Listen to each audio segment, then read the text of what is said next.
Could machines ever think like humans? Let's explore the capabilities of artificial intelligence. AI compared to our own cognitive abilities.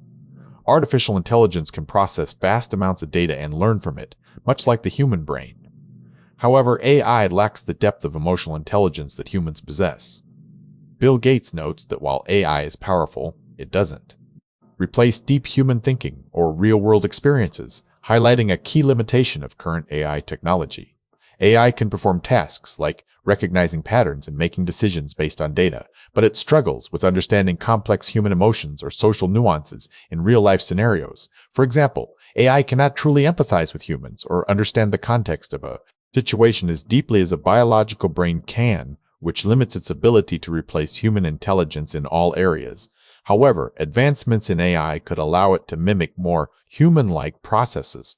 Future AI hardware might be inspired by biological machinery, bridging the gap between artificial and natural intelligence.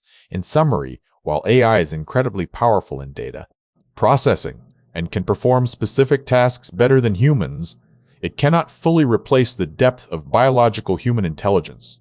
Do you think AI will eventually match or surpass human intelligence in all areas? Share your thoughts in the comments.